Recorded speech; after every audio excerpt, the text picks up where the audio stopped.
کہا جاتا ہے کہ آگ اگر بے وقوفوں کے ہاتھ لگ جائے تو ارد گرد کی ہر چیز کو جلا کر راکھ کر سکتی ہے۔ یہ ذہانتی ہے جو اسے قابو میں رکھتی ہے۔ اور آگ ہی کو کیوں، ذہانت تو حسن کو بھی اسی طرح قابو میں کر لیتی ہے جس طرح کوئی ہوشیار شاہ سوار تندخو گھوڑے پر قابو پا لیتا ہے۔ اسے بھی قابو کر لیا گیا تھا۔ السلام علیکم لسنرز، آئیے آپ کے اور ہمارے جانے پہچانے ادیب احمد اقبال کی ایک نئی تخلیق جس کا عنوان ہے پرائی بیٹی۔ تو آئیے کہانی کا آغاز کرتے ہیں۔ دسمبر کی کوہر آلود رات کی یک بستگی ہر گزرتے لمحے کے ساتھ اس کی ہڈیوں میں اترتی جا رہی تھی، اور اس کا وجود طوفان کی زد میں آئے خزاں رسیدہ پتے کی طرح لرزش میں تھا۔ وہ جاگتی آنکھوں کے خواب میں آتش دان کے لپکتے شعلوں، چٹکتی لکڑیوں اور گیس ہیٹر کے نیل گوں شعلوں کے سوا کچھ نہیں دیکھ پا رہا تھا جو اس کے ٹھٹرے کانپتے بدن میں راحت و سکون کا احساس جگا سکتے۔ یہ سب ان کو میسر تھا جو خواب گاہوں کے دروازے بند کیے اور دریچوں پر بھاری پردے ڈالے ریشمی رضائیوں میں اپنے وجود کی حرارت کو شیئر کر رہے تھے۔ بس وہ تھا جو صرف ایک سوتی قمیض اور جینس کی پتلون پہنے، دونوں گھٹنوں میں سر دیے حوالات کے برف کی سل جیسے فرش پر کانپ رہا تھا اور چاہتا تھا کہ وہ بے ہوش ہو کے گر جائے یا مر جائے تاکہ اس ناقابل برداشت عذاب اور زندگی سے منسوب ماضی اور حال اور مستقبل کے سارے عذاب تمام ہوں۔ اس نے پھٹے بدبودار کمبلوں کے نیچے پڑے ہوئے جسموں کو دیکھا جو حوالات کے سنگین فرش پر سردی کے ساتھ صبح تک نازل ہونے والے تفتیش کے جان لیوا عذاب کے خیال سے ہی کانپ رہے تھے۔ اس کو اپنے ساتھ لے جانے والوں میں سے ایک مکروہ چہرہ اور بھاری بدن والا حوالدار گرم چائے پیتے ہوئے ہاتھوں کو ہیٹر کے سامنے گرم کر کے آپس میں رگڑ رہا تھا اور افسران بالا کو گالیاں دے رہا تھا جو احکامات جاری کر کے لحافوں میں پڑے ہوئے ہوں گے۔ اس کے دو ماتحت سر منہ لپیٹے ہوئے نمودار ہوئے، ان کے ہاتھوں میں برف جیسی سرد ہتھکڑیاں تھیں۔ وہ سب خفا تھے کہ انہیں دن میں لے جانے کا کیوں نہیں کہا گیا۔ اپنی تو ایسی ہی کتی نوکری ہے۔ حوالدار ٹھنڈی سانس لے کر اٹھ کھڑا ہوا۔ چلو اے مجنوں مامے۔ دو ماتحتوں نے حوالات کا آہنی سلاخوں والا دروازہ کھول کے اسے باہر نکالا اور اس کے ہاتھوں کو الگ الگ ہتھکڑی لگا کے اس کا دوسرا سرا اپنی بیٹی کے ہوک میں پھنسا دیا۔ وہ باہر کھڑی ٹیکسی تک آئے جس کا بیگار میں پکڑا جانے والا بارش ڈرائیور کمبل میں لپٹا ساکت بیٹھا تھا۔ وہ دونوں محافظوں کے ساتھ پیچھے والی سیٹ پر بیٹھ گیا۔ حوالدار اگلی سیٹ میں فٹ ہو گیا تو ڈرائیور نے چابی گھما کے انجن اسٹارٹ کرنے کی کوشش کی۔ پہلی ناکامی کے بعد اس نے خدا سے دعا کی کہ رات کی کمائی چائے پھاڑ میں کم سے کم وہ کسی کے پولیس مقابلے میں مارے جانے کا منظر نہ دیکھے۔ اوئے کیا ہے یہ؟ حوالدار خرایا، گاڑی اسٹارٹ کیوں نہیں ہو رہی؟ سر جی سردی بھی تو دیکھو، آج -4 ہے۔ حوالدار خرایا، پتہ ہے، ہم بھی ادھر کے ہی رہنے والے ہیں، تو گاڑی اسٹارٹ کر۔ بس جناب، سردی میں ہوتا ہے کبھی کبھی مسئلہ، انجن کیا کھو جاتا ہے، دھکا لگانا پڑتا ہے۔ دھکا؟ تو ہم سے دھکا لگوائے گا؟ اس کے منہ سے گرم گرم گالی نکلی کیونکہ یہ کام اسے ہی کرنا پڑتا۔ دو ماتحت تو مجرم کو پکڑے بیٹھے تھے، باہر ہو کا عالم تھا، اس وقت دوسری ٹیکسی ملنا بھی محال تھا۔ اسی وقت ٹھٹراتا ہوا انجن جاگ اٹھا۔ ٹیکسی گہری نیل گوں دھند والی سڑک پر آ گئی۔ حد نظر سڑک بالکل سنسان تھی۔ راولپنڈی کے مکیں سارے شامی ٹھنڈ کو عصر کی اذان کے ساتھ اترتا ہوا محسوس کرتے تھے۔ مغرب کے بعد پارک اور بازار سب خالی نظر آتے تھے۔ مال روڈ کے سارے کمکمے دھند میں کانپتے محسوس ہوتے تھے۔ اکا دکا گاڑیاں آ جا رہی تھیں۔ پی سی ہمیشہ کی طرح روشنیوں میں ڈوبا ہوا تھا۔ ٹیکسی نے آخری موڑ کاٹا تو ڈرائیور نے سکون کا سانس لیا۔ وہ کسی کو مقابلے میں مارنے نہیں، ریلوے اسٹیشن لے جا رہے تھے۔ آدھی رات کو جانے والی یہ نئی گاڑی تھی جو لاہور تک رک کے بغیر جاتی تھی اور صبح سورج کے طلوع ہونے سے بہت پہلے مسافروں کو لاہور میں اتار دیتی تھی۔ پاگل دے پتر، آدھی رات کو بھی سفر کرتے ہیں، حوالدار بڑبڑایا۔ سر جی، ادھر تو جب سے پاکستان بنا خیبر میل دونوں طرف رات 2:30 بجے ہی آتی ہے، کراچی والی بھی اور پشاور والی بھی۔ ڈرائیور نے ٹیکسی کو برونق نظر آنے والے اسٹیشن کے عین سامنے ٹھوک دیا۔ ریلوے کے منہ پر مفلر لپیٹے ٹکٹ چیکر نے جیب سے ہاتھ نکالنے کی ضرورت ہی محسوس نہیں کی۔ ان کا ٹکٹ سے کیا تعلق؟ لمبے قد کے ایک فرنچ کٹ داڑھی والے نے، جو بیوروکریٹ نظر آتا تھا، ان کو روک لیا۔ ڈیم اٹ، تم ملزم کو ایک شرٹ میں لے جا رہے ہو؟ شکر کرو کہ وہ ابھی تک سردی سے نہیں مرا، وہ خفگی سے بولا۔ آپ کو بڑا ترس آ رہا ہے تو اپنا سویٹر دے دو، حوالدار نے کہا۔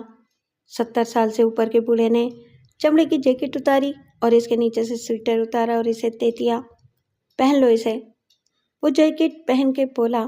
اسی وقت ٹرین لگ گئی اور اسے کوئی نوجوان کھینچ کے لے گیا۔ حوالدار نے ٹرین میں بیٹھنے کے بعد لالچی نظروں سے سویٹر کو دیکھا۔ ولایتی ہے؟ کیا بڈھا پاگل تھا؟ ایک ماتحت بولا اور سویٹر کو چھو کے دیکھا۔ حوالدار نے فوراً کہا، لاہور پہنچ کے مجھے دے دینا ورنہ کھال اتار لوں گا، آئی سمجھ؟ ناصر گھٹنوں میں سر دے کر بیٹھ گیا۔ پوری آستین والا گرم سویٹر اور ڈبے میں موجود جسموں کی حرارت کے زیر اثر اس پر غنودگی سی طاری ہو رہی تھی۔ آدھی رات کا اعلان انجن کی ٹھٹی ہوئی بسل نے کیا۔ مسافروں نے گھڑی دیکھی، تاریخ بدل چکی تھی۔ ٹرین نے حرکت شروع کی اور سرد رات کے کوہرآلود اندھیرے میں نظر نہ آنے والی پٹی پر دوڑنے لگی۔ کچھ لوگوں نے سر پیچھے ٹکا کے آنکھیں بند کر لیں۔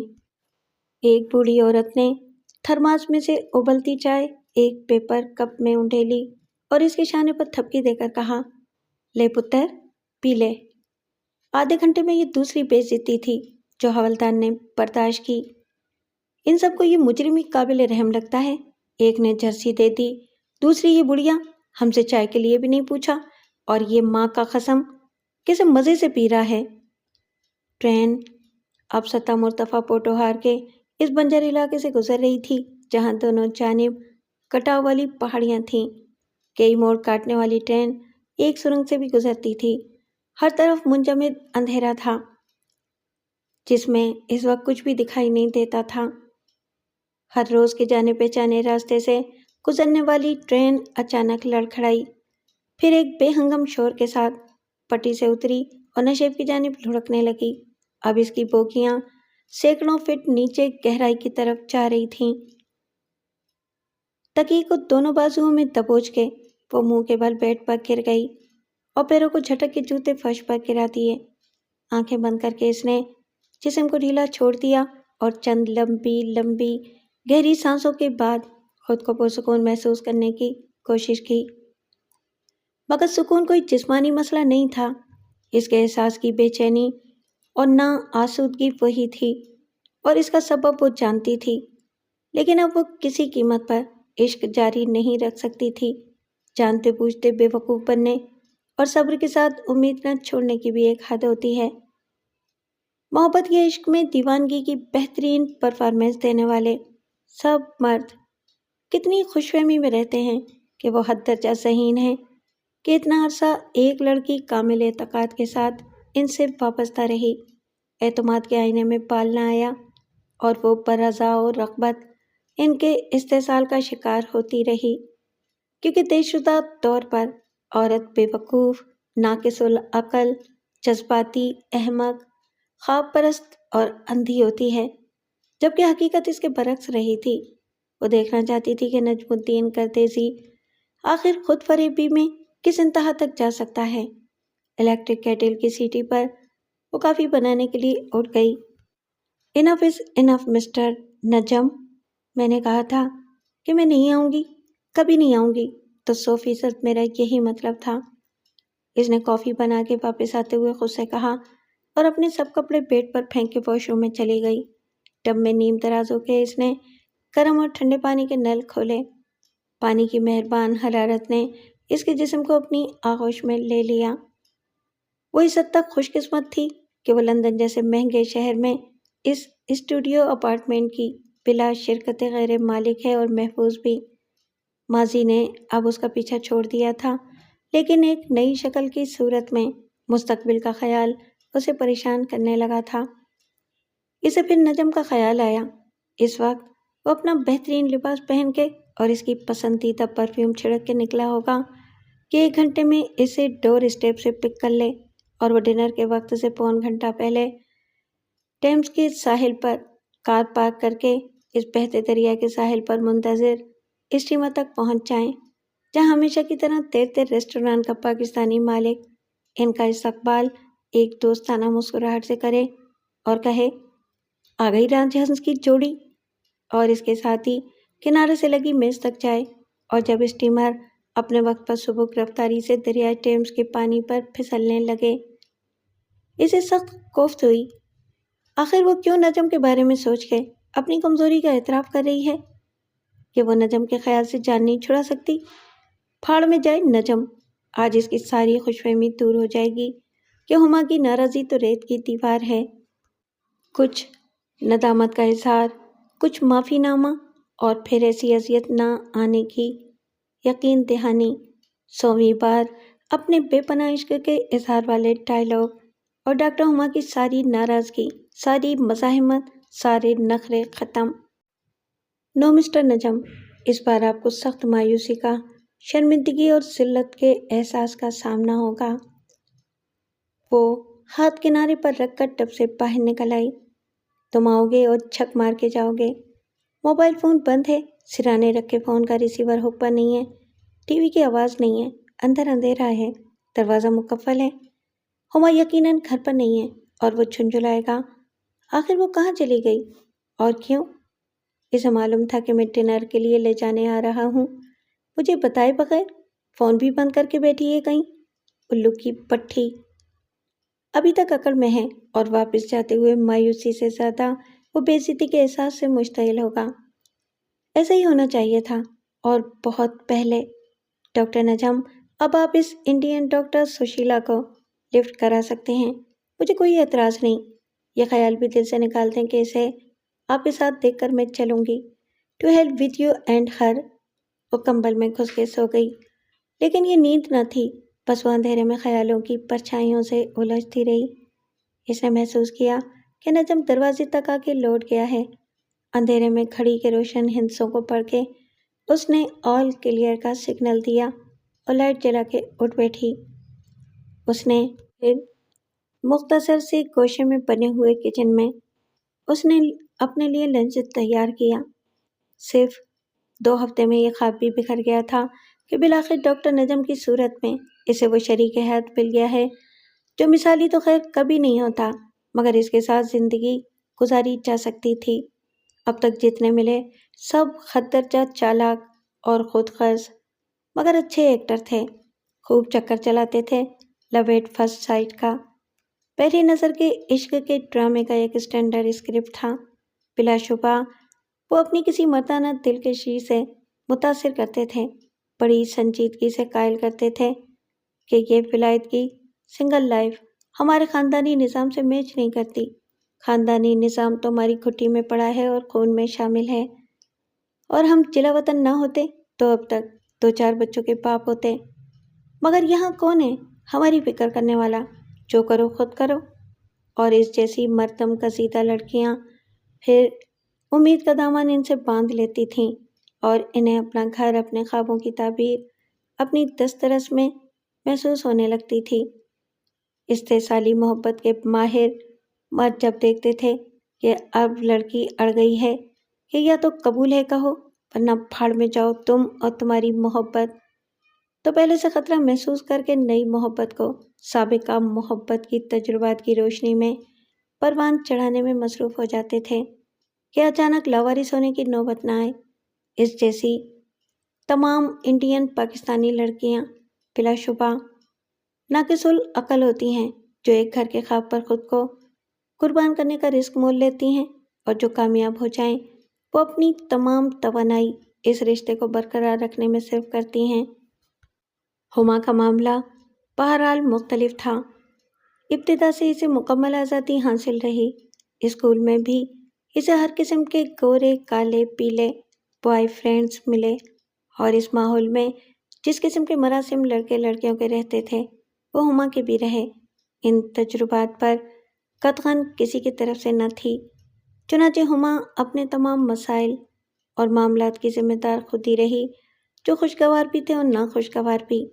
وہ اسکول کالج سے ہوتی ڈاکٹر بن کے اس اسپتال تک پہنچ گئی۔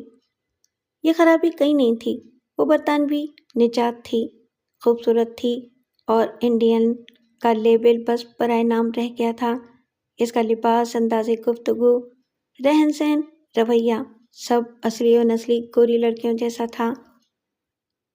عام قسم کی دوستی بارہا مشقوں میں اس کی بدلی کیونکہ عمر کا تقاضا تھا، لیکن عام انڈین یا پاکستانی لڑکیوں کی طرح اس کا ٹارگٹ ہمیشہ گھر بسانا رہا۔ 3 بار معاملہ اس کے یقین کی حد تک پہنچا کہ بالآخر وہ بھی گھر والی بن جائے گی، لیکن انجام یہی ہوا کہ جو آج نجم کے معاملے کا ہوا تھا۔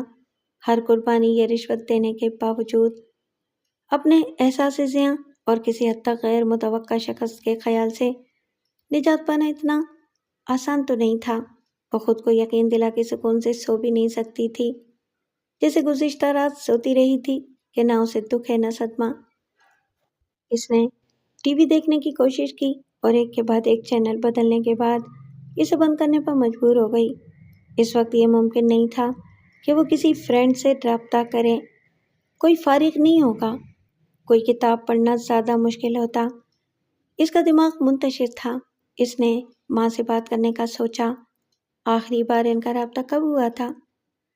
ہاں، کرسمس پر اس نے اپنی ماں کے دوسرے شوہر کو وش کیا تھا، اور اس نے مدہوش آواز میں پوچھا تھا کہ ہما کون؟ ڈاکٹر ہما؟ اچھا تھینک یو، اور فون بند کر دیا تھا۔ اس وقت وہ بیمار تھا، کیوں نہ وہ اس کی خیریت معلوم کر لے، آخر وہ ڈاکٹر ہے، مدد کی پیشکش تو کر سکتی ہے۔ اس نے نمبر ملاتے ہوئے سوچا۔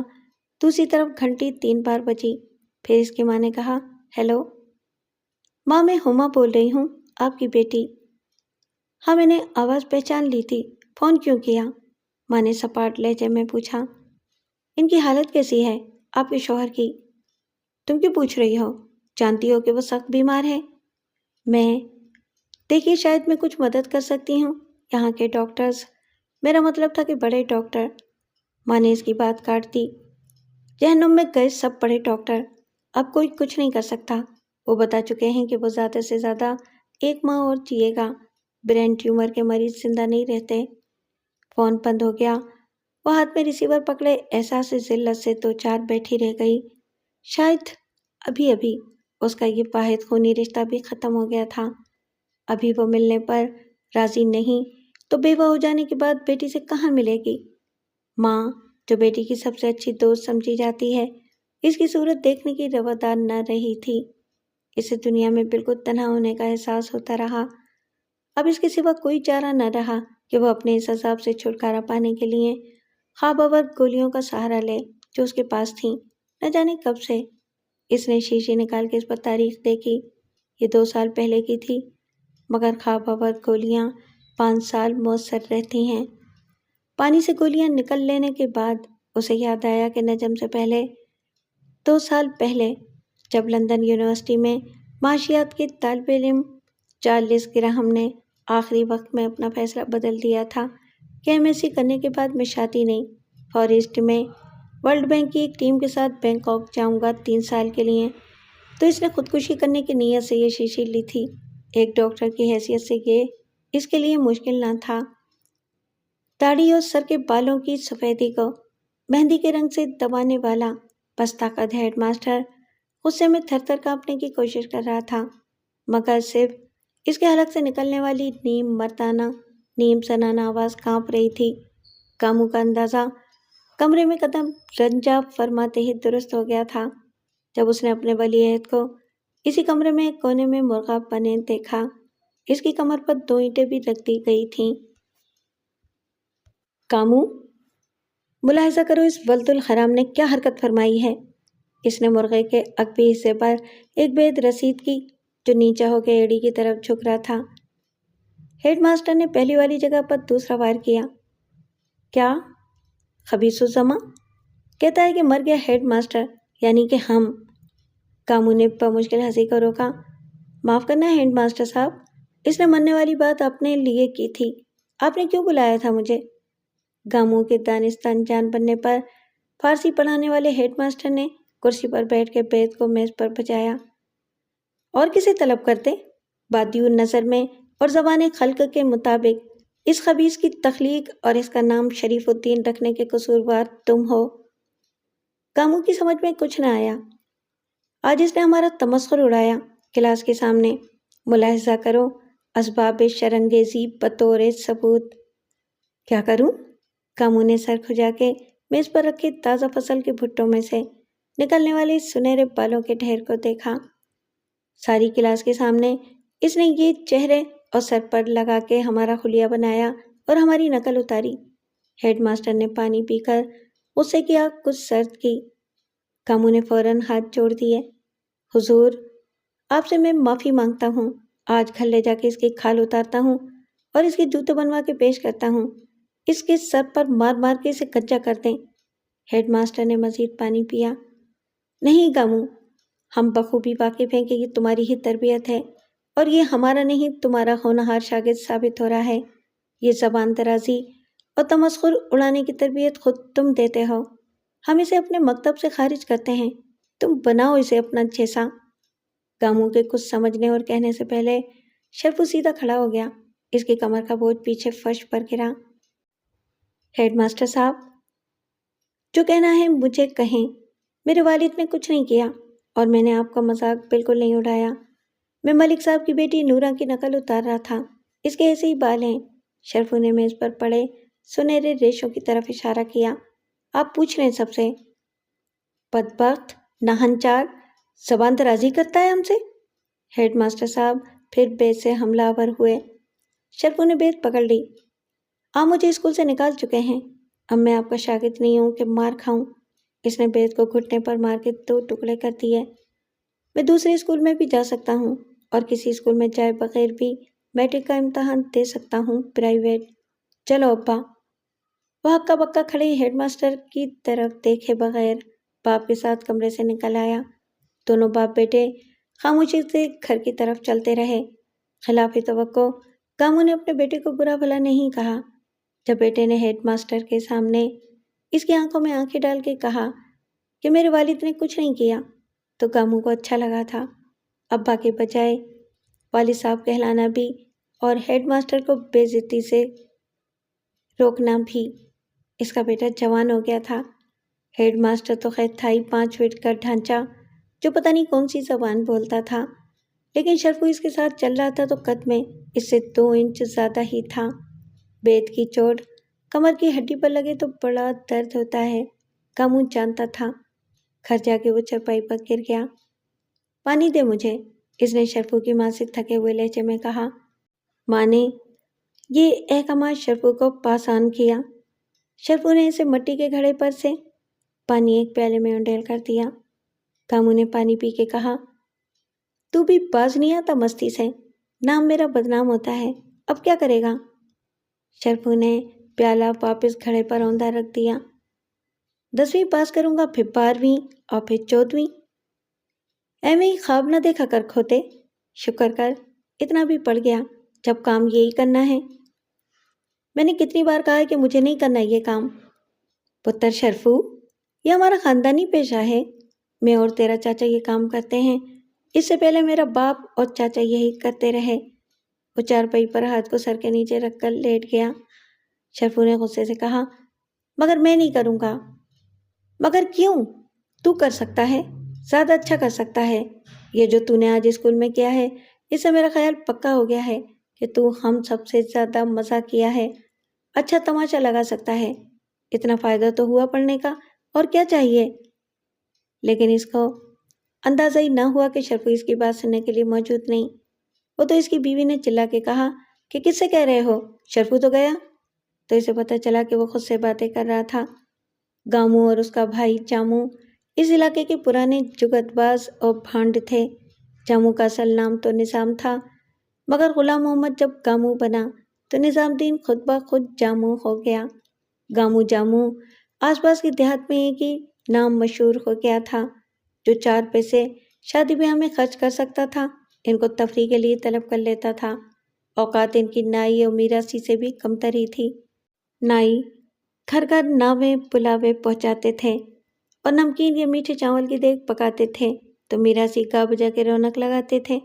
کاموں چاموں آخر میں ہنسنے ہنسانے کے لیے بلائے جاتے، تو وہ ہاتھوں میں چتر چمڑے کے سول جیسے لمبے لمبے ٹکڑے اٹھائے ہوئے مہمانوں کے وسط میں آ جاتے تھے۔ یہ کام ان کے باپ دادا کے زمانے سے ایسے ہی چل رہا تھا اور گویا نوشتہ تقدیر بن گیا تھا۔ کاموں کو پوری امید تھی کہ اس کا بڑا بیٹا جو حد سے زیادہ شرارتی اور مسخرہ تھا، تھوڑا بہت پڑھ لکھ گیا تو زیادہ زبان دراز اور بات سے بات پیدا کرنے والا بنے گا اور اپنے بھائی رحمت کے ساتھ مل کر اس روایتی کامیڈی شو سے زیادہ کما سکے گا۔ چنانچہ اس نے دونوں کو مقامی اسکول بھیج دیا۔ رحمت ایک رات ان چوروں ڈاکوؤں کے ہاتھوں مارا گیا جو ان کے صحن میں بندی گائے کھول کے لے جانا چاہتے تھے۔ گائے نے شاید ایک چور کے لات رسید کی تو اس نے گالی بکی جو رحمت نے سن لی۔ اس نے انہیں للکارا تو ایک نے رحمت کو چاقو مار دیا اور گائے لے گئے۔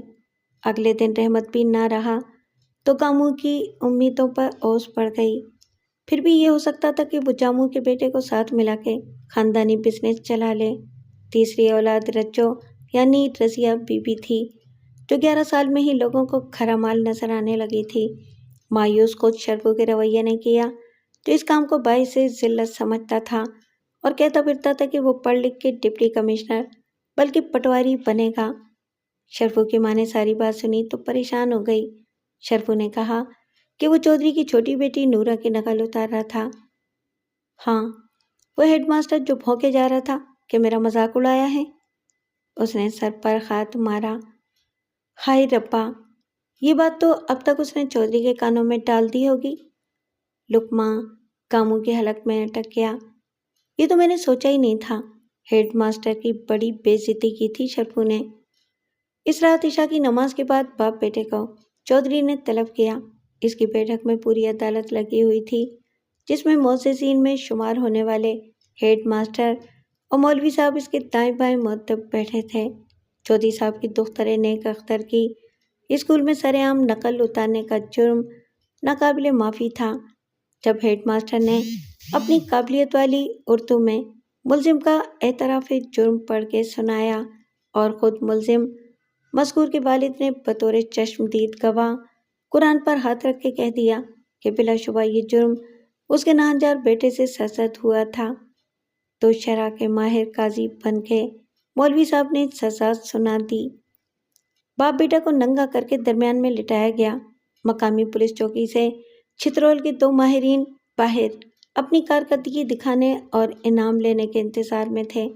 ملزم کو دونوں طرف سے چودھری کے پہلوان ٹائپ نمک خواروں نے دبوچ لیا اور تھانے والوں نے اصلی 13 نمبر کے چھتر سے ان کی خاطر تواضع شروع کی۔ آواز بالکل ویسی ہی آتی تھی جیسے گاموں جاموں کی جوڑی اپنی فنکاری دکھاتے وقت پیدا کرتی تھی۔ مگر یہ تماشا نہ تھا۔ گاموں اپنی آنکھیں تو بند کر سکتا تھا، کان کیسے بند کر سکتا تھا جن میں شرفو کے تکلیف سے بلبلانے کی آوازیں پگھلے سیسے کی طرح اتر رہی تھیں۔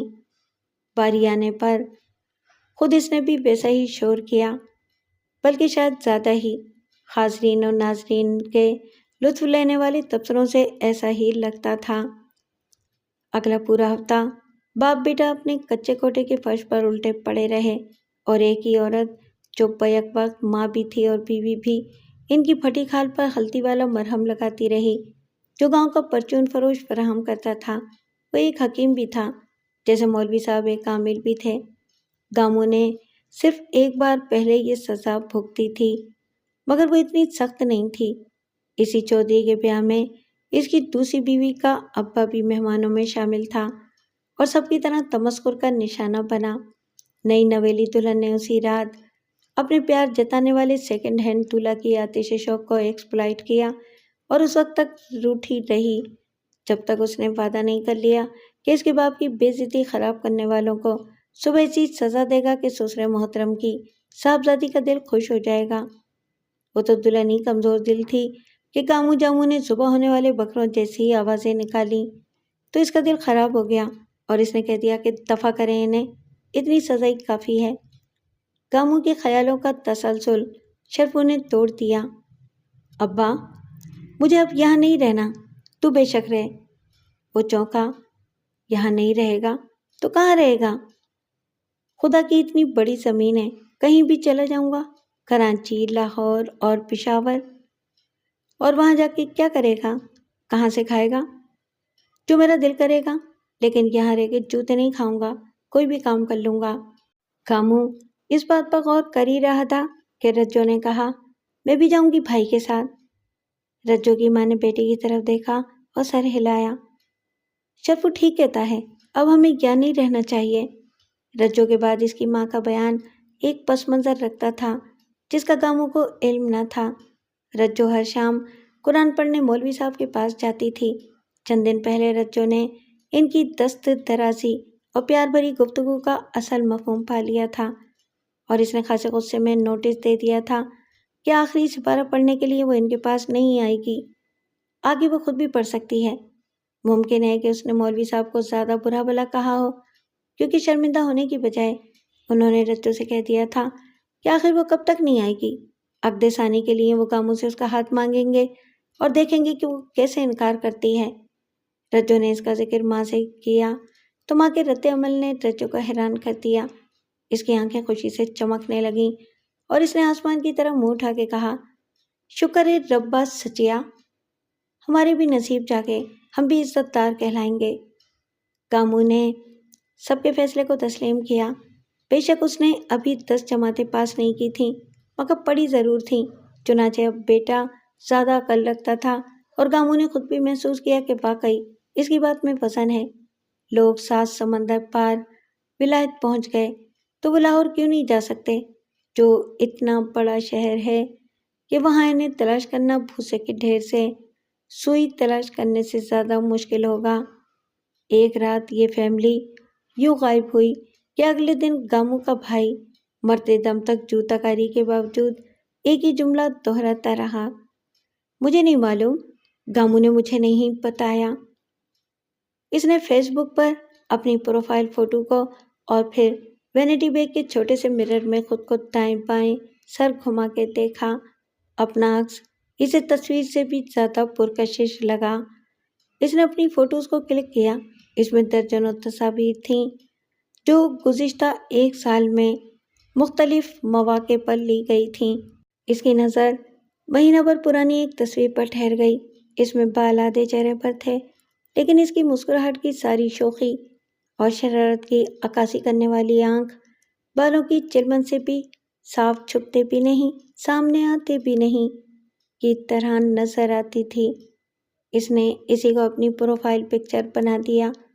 ہمیشہ کی طرح 10 منٹ میں کمنٹس آنے لگے، کچھ واجبی حد تک رسمی حد تک، کچھ پیشہ ورانہ انداز میں شوق، کچھ بےہودہ، کچھ فحش۔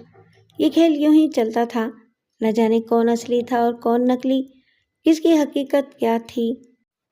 ابھی تک اس کے کمنٹس نہیں آئے تھے۔ ہما نے گھڑی کی طرف دیکھا۔ عام حالات میں وہ 10 بجے تک گھر آ جاتا تھا۔ اس کا امپورٹ ایکسپورٹ کا بزنس تھا اور وہ رہتا اسلام آباد میں تھا، مگر کاروبار کے سلسلے میں اسے لاہور، کراچی یا دبئی بھی جانا پڑتا تھا۔ اس کی فرینڈز لسٹ میں بہت سے پاکستانی لڑکے اور لڑکیاں تھیں۔ کسی کے بارے میں وہ یقین کے ساتھ نہیں کہہ سکتی تھی کہ وہ اپنے بارے میں کتنا سچ بتاتا ہے۔ ایسا ہر جگہ تھا۔ فیس بک والے لکھے کو سچ مان لیتے تھے، تصدیق تفتیش کے چکر میں نہیں پڑتے تھے۔ اس کے باوجود وقت گزرنے کے ساتھ ساتھ سچ میں سے جھوٹ الگ ہوتا جاتا تھا اور سب کا اصل روپ اور کردار واضح ہو جاتا تھا۔ محمد شریف کی فرینڈ شپ ریکویسٹ اسے 2 ماہ پہلے موصول ہوئی تھی۔ پہلی نظر میں وہ ہما کو اچھا لگا تھا، باقی تفصیلات سے وہ تعلیم یافتہ بزنس مین ثابت ہوتا تھا۔ ہما کا ان معاملات سے تعلق نہیں تھا۔ وہ تو یہ بھی یقین سے نہیں کہہ سکتی تھی کہ تصویر اس کی اپنی تھی یا کسی ہندوستانی فلم، ٹی وی یا ایکٹر کی، مگر بعد میں اس نے دیگر تصاویر پوسٹ کی۔ تو صورت شباہت کے بارے میں شک نہ رہا۔ اس نے پاکستان کے قابل دید مقامات کی سیر کے مناظر ڈالے۔ ان میں کاغان کے برف پوش علاقے کی بلندی پر جھیل سیف الملوک اور مریم ایوبیہ سے بہت اچھے لگے تھے۔ اس نے اپنے گھر کی ایک خوبصورت تصویر کو پروفائل پکچر بنا رکھا تھا۔ یہ خاصا بڑا اور خوبصورت گھر ایسا ہی تھا جیسے برطانیہ میں دولت مندوں کے مینشن ہوتے ہیں۔ جدید وضع کا یہ گھر اسلام آباد میں تھا۔ پس منظر میں گھنے جنگل جیسا علاقہ اور سرسبز پہاڑ تھے۔ اس کے پاس 2 کاریں تھیں جیسا کہ تصویروں میں بھی نظر آتا تھا، اور اس نے خود بھی بتایا تھا کہ دونوں جاپانی کاریں تھیں۔ بڑی وہ سیر و تفریح یا لمبے سفر میں استعمال کرتا تھا، ٹریفک کے رش میں دفتر آنے جانے اور پارکنگ میں چھوٹی کار استعمال کرنا سہولت کا باعث تھا۔ محمد شریف، جسے اب 2 ماہ بعد وہ شیری کہنے لگی تھی، عام سا بے ضرر نوجوان تھا جو کوئی فضول بات نہیں کرتا تھا اور ہما کی خواہش پر اسے پاکستان کے بارے میں زیادہ بتاتا تھا۔ 3 سال کی عمر کے بعد پاکستان نہ جانے سے اس کو اپنے آبائی وطن، شہر یا گھر کے بارے میں صرف وہی معلوم تھا جو اس کو ماں باپ نے بتایا تھا، مگر ان کے پاس بھی پرانی تصاویر اور انفارمیشن تھی۔ آج کے پاکستان کو وہ شہری کی تصویروں میں اور اس کی پوسٹ میں دیکھ رہی تھی۔ خود اس کا اپنا نام محمودہ انصاری تھا، جسے اس نے مختصر کر کے ہما بنانا بہتر سمجھا تھا۔ شہری کی پوسٹ اچانک لیپ ٹاپ کے اسکرین پر نمودار ہوئی۔ یہ تم ہی ہو نا ہما؟ اس نے لکھا۔ تمہیں شک کیوں ہے؟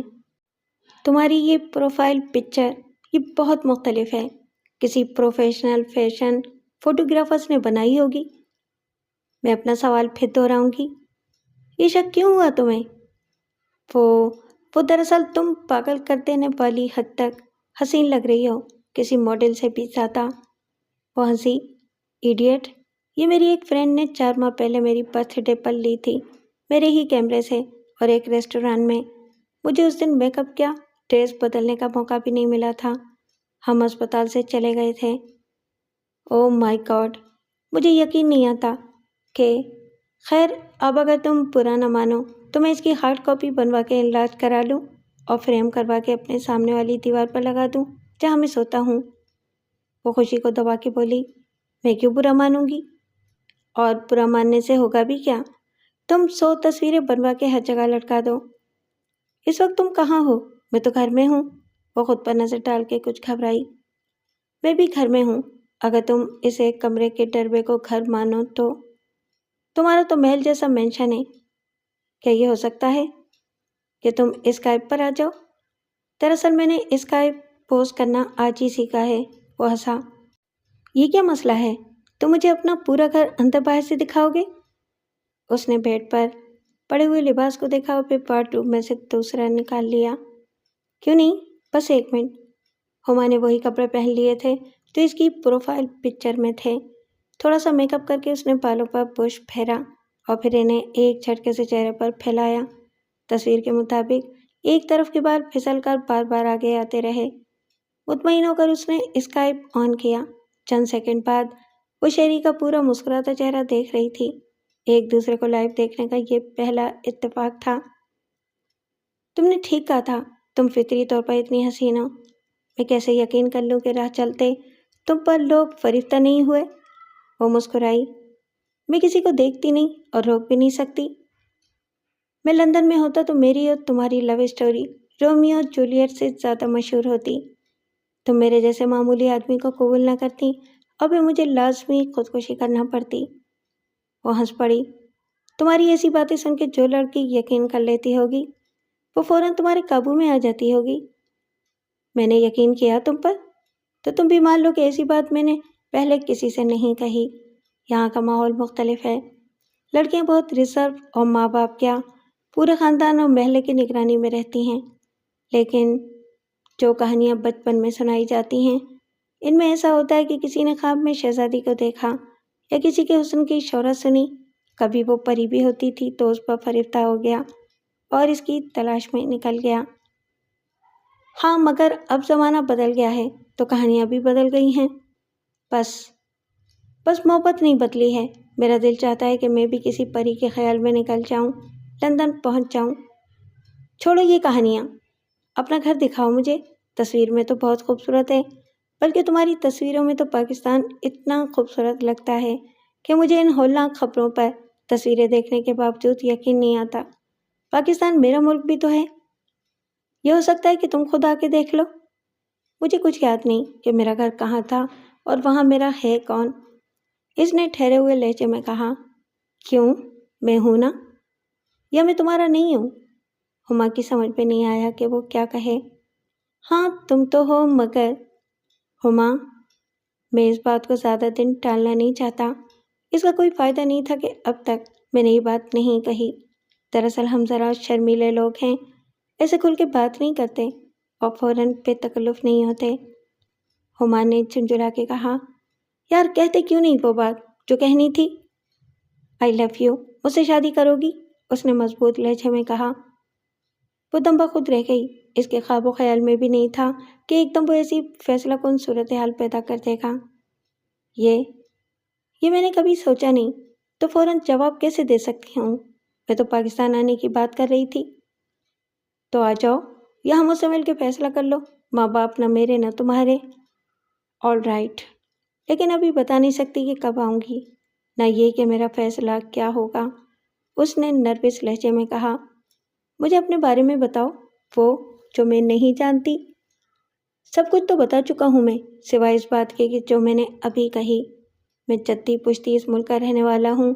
میرے ماں باپ غریب آدمی تھے، مگر انہوں نے مجھے پڑھایا اور میں نے بزنس کیا، دن رات محنت کی، قسمت نے میری مدد کی، اور آج تم دیکھ سکتی ہو کہ میں خوشحال ہوں۔ چلو میں تم کو اپنا گھر دکھاؤں۔ وہ اسکائپ لے کر سارے گھر میں پھرتا رہا۔ یہ 3 کشادہ بیڈ روم والا گھر تھا، خوبصورتی سے سجا ہوا، صاف ستھرے قالین، پردے اور بیش قیمت فرنیچر والا۔ اس کے علاوہ جو ڈرائنگ روم میں فانوس آویزاں تھے، باہر مختصر مگر بہت خوبصورت لان اور پھولوں والا باغ تھا، جس کے وسط میں فوارہ تھا اور ایک کنارے پر پتھروں سے بہتے پانی والا مصنوعی آبشار۔ اس کی دونوں گاڑیاں پورچ میں کھڑی تھیں، آس پاس کے گھر بھی ایسے ہی تھے۔ او مائی گڈنس، تم تو بادشاہوں کی طرح رہتے ہو، ہما نے کہا۔ وہ ہنسا۔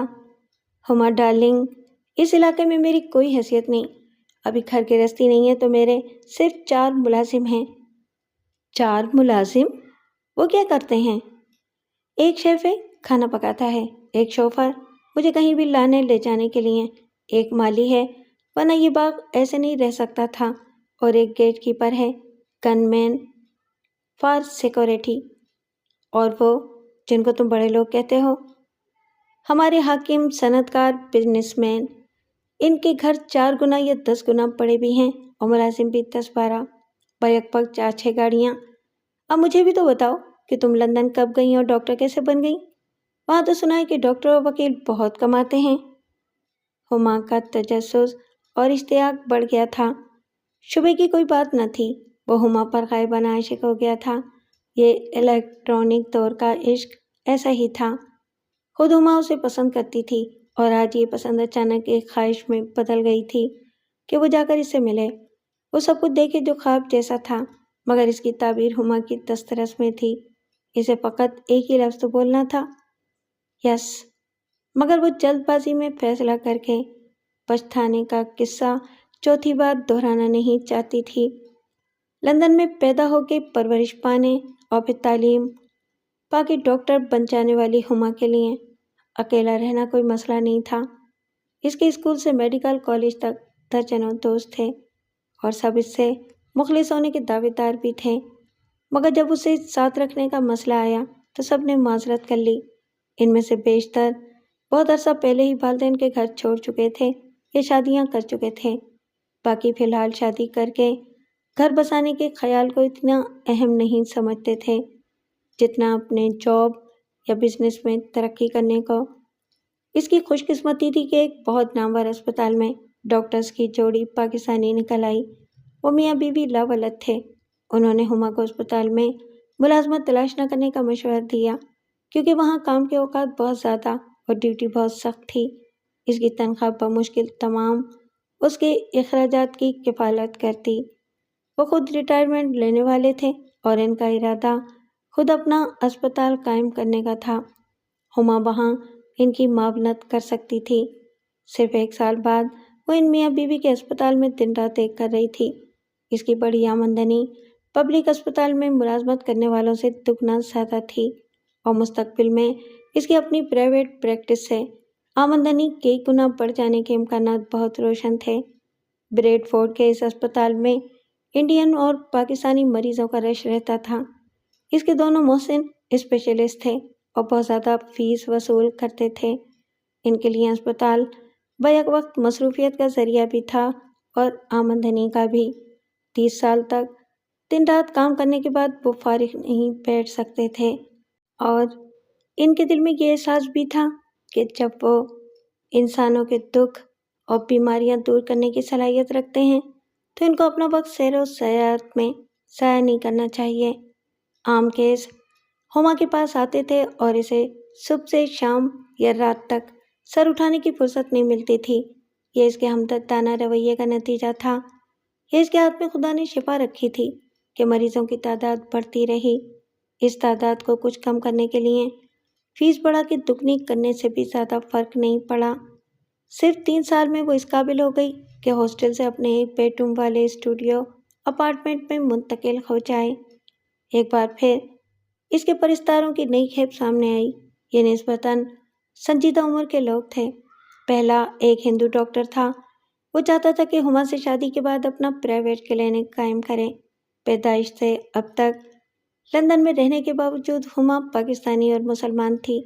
کشور کمار کی دولت کما کے لکھ پتی ہو جانے کی اسکیم میں اخلاقی یا غیر اخلاقی کچھ نہیں تھا۔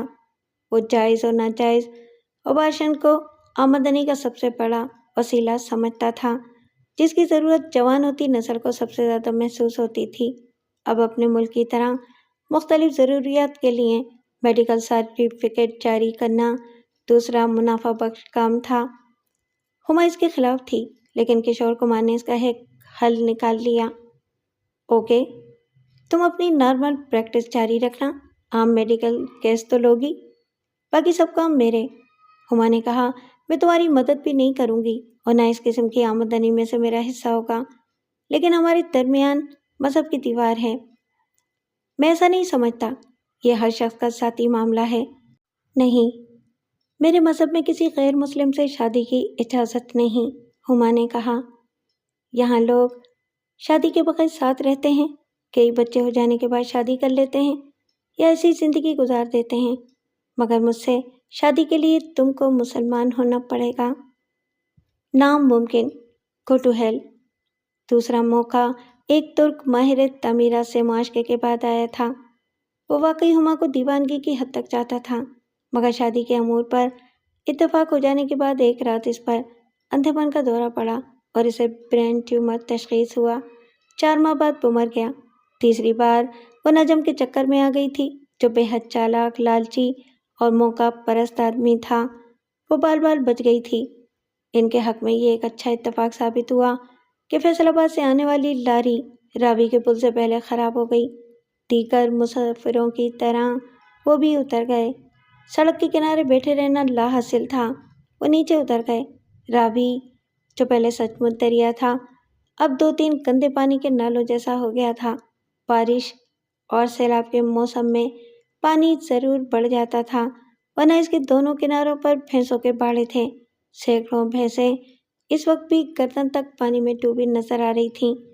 وہیں گوالوں کے کچے پکے گھر تھے اور یہ اچھی خاصی آبادی تھی جو لاہور شاہدرہ کے درمیان پھیلتی جا رہی تھی۔ گاموں کے پاس چند 100 روپے تھے اور تھوڑا سا بیوی کا زیور جو وہ رجو کو بیاہ پر چڑھا دیتی۔ اس کو آنے والے وقت میں پہلا مسئلہ رہائش کا تھا اور پھر معاش کا۔ وہ لاہور میں یہ رات بیوی بیٹی کے ساتھ کھلے آسمان کے نیچے نہیں گزار سکتا تھا۔ وہ ایک درخت کی چھاؤں میں بیٹھے تھے کہ شرفو کسی تندوری ہوٹل سے گرم روٹی کے ساتھ دال لے آیا اور اس نے پھر ثابت کر دیا کہ وہ گاموں کے مقابلے میں معاملات کا حل تلاش کرنے کی بہتر صلاحیت رکھتا ہے۔ ایک بندے نے کہا ہے کہ میری خالی جھونپڑی میں آ جاؤ، بھینسوں کی دیکھ بھال کرو، ان کو چارہ ڈالنا، نہلانا اور دودھ نکالنا، یہ سارے کام ہیں، شرفو نے بتایا۔ یہ کام تو ہم کر لیں گے، کامو سوچتے ہوئے بولا۔ صبر کرو، بتاتا ہوں۔ اس نے کہا کہ 1000 روپے مہینے کے دیکھا، رہنے کی جگہ ہے، دودھ جتنا چاہے۔ لکھ شکر ہے تیرا ربا، رجو کی ماں نے عادت کے مطابق سر اٹھا کے کہا۔ رجو ندیدوں کی طرح کھا رہی تھی۔ بھائی، یہ شہر والے کیسے مزے کی دال بناتے ہیں؟ شرفو مسکرایا۔ کسی دن گوشت بھی لاؤں گا، ادھر اس کو کڑھائی بولتے ہیں، اتنے مزے کی ہوتی ہے، مگر ذرا پیسے آ جائیں ہاتھ میں۔ وہ اپنے کام سے بھی مطمئن تھے اور معاوضے سے بھی۔ رفتہ رفتہ گاؤں کا آسیب دور ہو رہا تھا۔ 2 بار وہ شہر بھی گھوم آئے تھے۔ کامو نے سب کے ساتھ داتا صاحب کے مزار پر حاضری دی تھی۔ اس کی بیوی نے منت مانی کہ پیسے ملیں گے تو وہ مزار پر چادر چڑھائے گی۔ شرفو باہر تقسیم ہونے والی دیگوں سے پلاؤ زردہ لانے میں کامیاب رہا، حالانکہ بھیڑ میں یہ کام مشکل تھا۔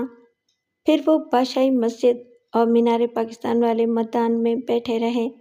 ان سب کو زندگی کی ایک انوکھی خوشی نے سرشار کر دیا تھا۔ وہ شہری ہو گئے تھے۔ شرفو کا عزم اپنی جگہ تھا کہ اس کو پڑھنا ہے، لیکن ابھی حالات موافق نہ تھے۔ ایک دن اچانک باڑے کا مالک آ گیا جو گھر گھر دودھ پہنچاتا تھا۔ دکانوں پر دودھ لے جانے کا کام اس کے بھائی کرتے تھے۔ شیتا گجر پرانا وزیدار شخص تھا۔ اوئے کامو، ادھر ایک گھر میں کام ہے تیری بیوی اور بیٹی کے لیے۔ یہ عورتیں کیا کام کریں گی جی؟ وہی جو عورتیں کرتی ہیں، گھر کا کام۔ ایک بڈھا ہے اور اس کی بڈھی، خیال رکھنے والا کوئی نہیں۔ میں دودھ دیتا ہوں ادھر۔ اس کے پاس ایک نوکر تھی، وہ مر گئی۔ مجھ سے کہہ رہا تھا کہ کوئی ہو جو اعتبار کے قابل ہو تو بتانا۔ گھر صاف کرنا دونوں کا اور اپنا کھانا بنانا، برتن کپڑے دھونا، یہی کام ہے۔ صبح جا کے شام کو واپس آنا۔ ویسے رہنا ہو تو جگہ ادھر بھی ہے عورتوں کے لیے۔ عین ممکن تھا کہ کامو انکار پر قائم رہتا، مگر شرفو نے کہا کہ دیکھ کر اور مل کے فیصلہ کریں گے، اور اگلے دن وہ ماں کو ساتھ لے کر گیا تو اسے فیصلہ کرنے میں دیر نہ لگی۔ بڈھا بڑھیا بہت ضعیف تھے اور خود کوئی کام نہیں کر سکتے تھے۔ ان کا گھر 10 مرلے پر پکا بنا ہوا کسی کوٹھی جیسا تھا۔ رجو اور اس کی ماں کا صبح 7 بجے سے شام 7 بجے تک کام کا معاوضہ 2000 تھا۔ صبح کا کام ان کو ناشتہ دینے سے شروع ہوتا تھا۔ رات کو کھانا پکا کے سامنے رکھنے کے بعد وہ گھر جا سکتی تھیں۔ ان دونوں ماں بیٹی کا کھانا پینا وہی تھا، اور وہی جو مالک و مالکن کھاتے تھے۔ سب کچھ اچھا تھا، مگر عورتوں کو ہمت شرفو نے دلائی۔ کس بس میں بیٹھ کے جانا ہے اور کہاں اترنا ہے، پھر واپسی میں بھی وہی بس ہوگی۔ یوں رجو اور اس کی ماں کی زندگی ایک انقلاب سے دوچار ہوئی۔ رجو نے شہر دیکھا، کوٹھی دیکھی، اس کی آرائش دیکھی، قیمتی برتن دیکھے، کار دیکھی جو کھڑی رہتی تھی، اور سب سے بڑھ کر ٹی وی دیکھا۔ اترن سہی، مگر وہ رنگین ریشمی کپڑے پہنے جو گاؤں میں چودھری کے گھر کی عورتوں کو نصیب تھے۔ گھر میں سلائی مشین پر خود مالکن نے ان کو رجو کے لیے فٹ کیا۔ یہ کپڑے پہن کے رجو نے خود کو آئینے میں دیکھا تو بس دیکھتی رہی جب تک ماں نے نہیں بلایا۔ ان سب کی صحت میں نمایاں فرق پڑا تھا۔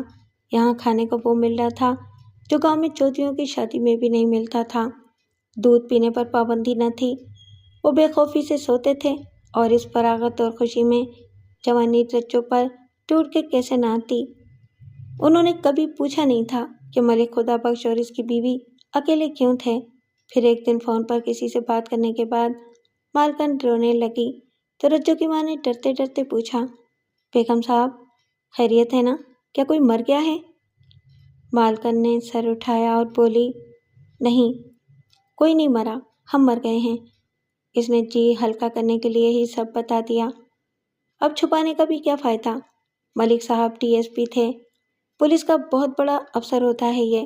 2 بیٹے تھے، ان کو اچھا پڑھایا اور پھر اعلیٰ تعلیم کے لیے باہر بھیج دیا۔ وہ لوٹ کے نہیں آئے، انہوں نے وہیں شادی کر لی، ان کے بچے بھی ہو گئے، ہر مہینے پیسے بھیجتے تھے۔ ہم نے منع کر دیا، ہم رہنے کے لیے ان کے پاس جانا چاہتے تھے، انہوں نے منع کر دیا۔ کئی سال ہو گئے، عید بقرعید پر فون آتا تھا، اب پتہ نہیں کہاں ہیں۔ ہم خود چلے جاتے، منع کرنے کے باوجود پوتوں کو دیکھ لیتے اور واپس آ جاتے۔ پیسہ ہے ہمارے پاس، ان پر بار نہ بنتے۔ مگر ابھی چھوٹے بیٹے نے بھی کہہ دیا ہے کہ یہاں آنے کی ضرورت نہیں۔ میں نے بھی کہہ دیا کہ تم بھی مت آنا ہمارے مننے پر بھی۔ وہ پھر زاروں قطار رونے لگی۔ اگلے چند دن میں رجو اور اس کی ماں پر یہ حقیقت عیاں ہو گئی کہ جتنے دکھی اور بے کس وہ اپنے گاؤں میں تھے، اتنے ہی شہر میں زندگی کی ہر آسائش رکھنے والے بھی تھے۔ ملک خدا بخش جب بہت بڑا پولیس افسر تھا تو اس کے آگے پیچھے پھرنے اور سلام کرنے والے بہت تھے، مگر اب یہ حال تھا کہ خود ان کی اولاد انہیں بھول چکی تھی۔ زمانے کو کیا الزام دینا، شاید وہ بھی اتنا ہی بے عزت محسوس کرتا ہو جتنا کمزاد گاموں اپنے گاؤں میں کرتا تھا۔ ملک خدا بخش اپنی بیوی کو تسلی اور حوصلہ دیتا رہتا تھا کہ چلو بچے خوش رہیں، ہماری خوشی تو اسی میں ہے، زندگی اچھی گزری، اب بھی کیا کمی ہے ہمیں۔ لیکن رچو کی ماں کو بھی لگتا تھا کہ یہ جھوٹ بولنا اس کی مجبوری ہے۔ 2 ہفتے کی ملازمت میں ماں بیٹی نے اپنا اعتماد قائم کر لیا تھا۔ وہ صبح سے شام تک گھر کو اپنے گھر کی طرح سنبھالتی تھیں اور اس کے عوض انہیں مکمل آزادی اور اعتماد حاصل تھا۔ 2 ہفتے بعد ملک صاحب نے ان سے کہا، دیکھو اوپر کے 2 کمرے خالی ہیں، تم وہاں رہ سکتی ہو۔ نہیں جی، میرا دن رات رہنا مشکل ہے، رجو کا باپ ہے اور ایک بھائی ہے۔ کیا وہ یہاں نہیں رہ سکتے؟ دراصل میری بیوی کو 24 گھنٹے کی دیکھ بھال چاہیے۔ وہ اپنا کام چھوڑ کے کیسے آ سکتے ہیں جی؟ جیسے تم آئی ہو، وہ مرد ہیں۔ اچھا تم یوں کرو، کل ان کو ساتھ لے کر آؤ، میں خود ان سے بات کروں گا۔ رجو تو خود دل سے یہی چاہتی تھی۔ بھینسوں کے درمیان آدھی کچی پکی جھونپڑی سے اس کوٹھی میں رہنا تو اس کے لیے محلوں کے خواب کی تعبیر ملنے جیسا تھا۔ گاموں کو اس پر کیا اعتراض ہو سکتا تھا؟ مگر اس سے پہلے شرفو نے ملک صاحب کا ایسے شکریہ ادا کیا کہ وہ شرفو کی تعریف کرنے پر مجبور ہو گئے۔ بھائی تمہارا بیٹا تو ماشاءاللہ بہت مہذب اور پڑھا لکھا لگتا ہے۔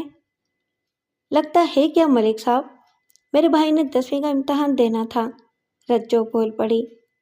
پھر دیا کیوں نہیں؟ ملک صاحب نے حیرانی سے پوچھا۔ سب کی خاموشی دیکھ کے ملک صاحب نے رجو سے ہی کہا، ہاں بتاؤ مجھے کیوں امتحان نہیں دیا تھا؟ اس وقت رجو نے جو کچھ کہا اس پر خود شرفو کا سر اونچا ہو گیا۔ آخر تھی وہ کس کی بہن؟ اب وہ ایک خوبصورت شہری لڑکی کا اعتماد رکھتی تھی۔ اس نے الف سے یہ تک ساری بات ملک صاحب کو بتا دی کہ وہ گاؤں سے کیوں فرار ہوئے تھے۔ خاموشی کا ایک مختصر وقفہ آیا، پھر ملک صاحب نے کہا، رضیہ بیٹی، سچ ایک بار بولنا پڑتا ہے مگر اس کے بعد بہت سارے جھوٹ نہیں بولنے پڑتے۔ اب میری بات سنو غلام محمد، تم آج ہی یہاں آ جاؤ گے اور اوپر رہو گے۔ مگر جناب، ہم جو کام کرتے ہیں۔ ابھی میری بات ختم نہیں ہوئی۔ رضیہ اور اس کی ماں پہلے ہی یہاں کام کرتی ہیں، تم بھی کرو گے باہر کا سارا کام، سودا سلف لانا، چوکیداری، گاڑی چلانا۔ غلام محمد کہنے پر گاموں کا منہ کھل گیا تھا۔ سرکار، میں نے تو کبھی ٹانگا بھی نہیں چلایا۔ ملک صاحب مسکرائے۔ 15 دن میں گاڑی چلانا آ جاتا ہے، تم سیکھ جاؤ گے اور اس کام کے تمہیں 2000 ملیں گے۔ اب شرفو کے لیے خاموش تماشائی بنے رہنا مشکل ہو گیا۔ ملک صاحب، گاڑی میں چلاؤں گا آپ کی۔ ملک صاحب نے نفی میں سر ہلایا۔ نہیں، تمہارا اپنا کام ہے، تم کو 10ویں کا امتحان پاس کرنا ہے، پہلی ہی بار میں، سمجھے؟ وہ آنسوؤں میں ڈوبی ہوئی رات تھی۔ گاموں اور اس کی بیوی یوں روتے رہے کہ ان کے پاس خدا کا شکر ادا کرنے کے لیے آنسوؤں کا نذرانہ پیش کرنے کے سوا کچھ نہ تھا۔